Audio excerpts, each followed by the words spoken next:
Hello guys, welcome to my first blog. আমি একজন farmer, আপনাদের সাথে থাকবো 40 দিন পর্যন্ত, যে কিভাবে মুরগিগুলোকে খাবার মতন তৈরি করা হয়। ঠিক আছে তো, কীভাবে এদিকে দেখশুন করা হয়, কিভাবে এদিকে খাবার জল দেওয়া হয়, আপনাদেরকে আমি দেখাবো। দেখানো একটু চেষ্টা করবো। এদিকে আসুন, দেখতে পাচ্ছেন এইগুলোতে জল আছে এখন বাচ্চা বলে, না তো গায়ে থাকে। বড় যখন একটু হয়ে যাবে, লাগাল পাওয়ার যখন হয়ে যাবে, তখন একটা নিচে থাকবে, তখন এটা নিজে খেতে পারবে। এখন একটু দিতে হয়, ভরে দিতে হয় এগুলোতে। আর এইগুলোতে ফিট আছে, খাবার দিয়ে আছে, নিচেতে পেপারে দিয়ে আছে। এখন খাবারের জায়গা বসাই নাই, খাবারের জায়গা আমার ওদিকে আছে, দেখতে পারো ওইদিকে খাবারের জায়গা আছে। আর আপনাদেরকে একটা জিনিস দেখায়, খুব সুন্দর একটা জিনিস আপনাদেরকে দেখায়। আপনারা তো দেখেছেন নাকি আমি বলতে পারছি না, কিন্তু তাও আমি দেখানোর চেষ্টা করবো।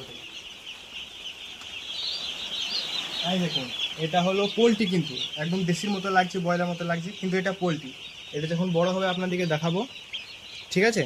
এটা একটা পোলট্রির মুরগি, একটা কালো রঙের, কি আজগবি জিনিস দেখুন তো এটা।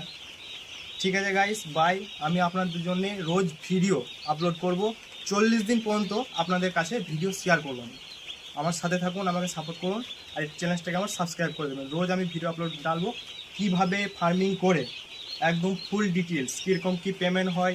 এখানে আমার আছে 1700 পাখি পিস, ঠিক আছে, পাখি আছে 1700 পিস।